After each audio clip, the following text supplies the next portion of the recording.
There are times when I believe that my true vocation is either to be an orchestra conductor or a juggler.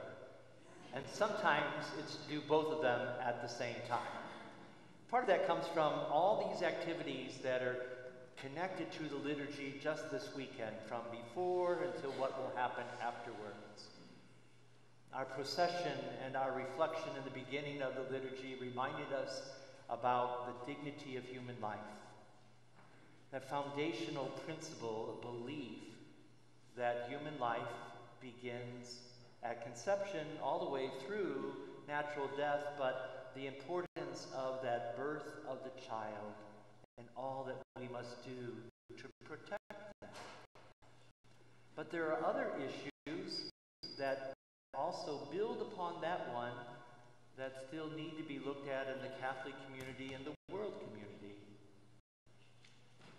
For example, health care for that child once that child is born, perhaps more often than not, is also poor. We need to be mindful of the trafficking of women and children throughout the world, certainly, but here in the United States it's happening also. Pornography, perhaps again, capital punishment, end-of-life issues, physician-assisted suicide, all those keep building on that foundation, but also need to be looked at. And that's what we are reminded to as we reflect on it this month. You just heard Becky's reminder of being called to be stewards. Another part of what we're looking at here. The activities coming up, the spiritual gift inventory, the little things like Bridge Bread, in which we help folks who have been homeless both earn a salary and have a skill set so that they can then own a home or an apartment. So that's happening. We got a flu clinic downstairs, and then other big events, pasta dinner next week, the spiritual gift inventory. This coming Saturday, the contemplative prayer group is gathering over at Notre Dame to have an intensive morning reflection, development of ideas. And then there's the walk through the Mass on October 26th. Two other factors, if that isn't enough, I as a preacher am asked to preach for 7 to 10 minutes a message that will stir your hearts, and research says that adult attention span is 8 to 12 seconds. So that's what we all got today, hence why I juggle, and why I also am the orchestra leader. I love my vocation, so by the way. So maybe, if you don't mind, let's just take a breath and breathe. Breathe again. In our Sunday lectionary, we are in the midst of 7 weeks, of which we will hear a reading from either the first letter or second letter of Paul to Timothy. They're known as the pastoral letters. It was addressed to both Timothy and the third one to Titus in their role as pastors. Timothy is from Lystra, Macedonia. His mother is Eunice. His grandmother is Lois. They are Jewish, but have become followers and believers through Paul's preaching.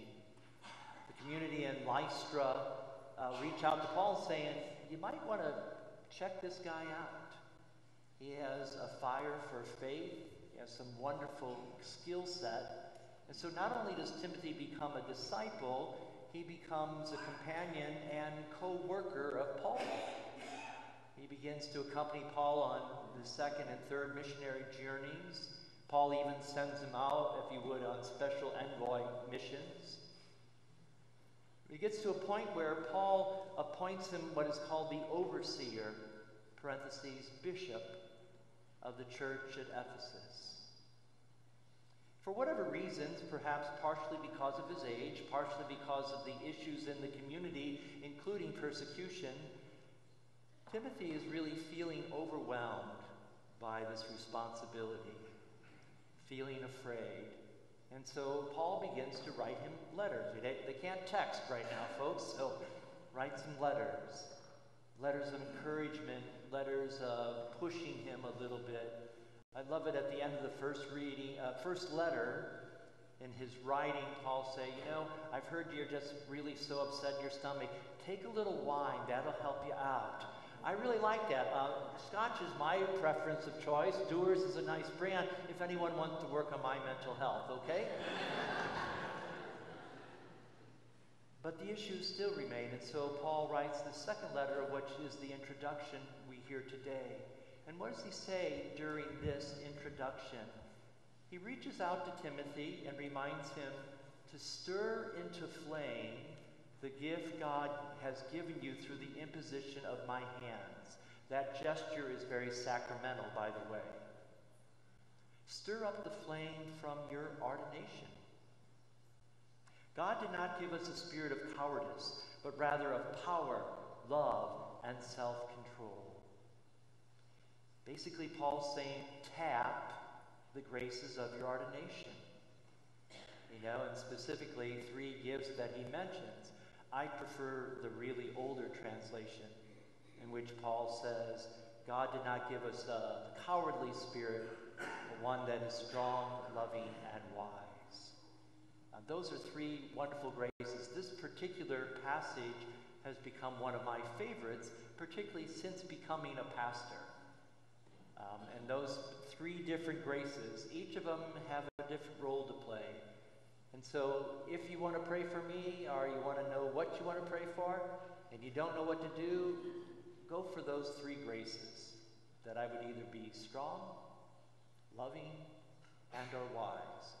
And on any given day, one of those services that I need. This is all simply a very long introduction to ask you, what are some of your favorite Bible passages? I'm not going to ask you to share them out loud. What are they? And why are they your favorite? Maybe it's because it's connected to a significant event in your life. Maybe it provides a sense of security, comfort, or grounding. Maybe it was a significant story in your own faith journey, particularly a call to change your heart. Maybe you just like the story.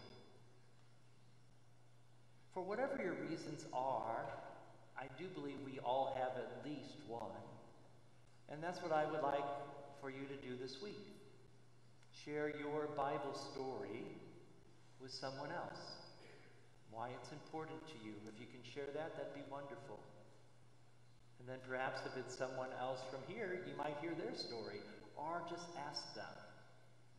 And just also want to let you know by way of warning, I have just commissioned you to be an evangelizer. But what is the one real important word in your life at different times? And they're all different. At a specific time, this spoke to me, this still remains important. I go back to it. Share it with someone else, and if you can tell them why, even the better.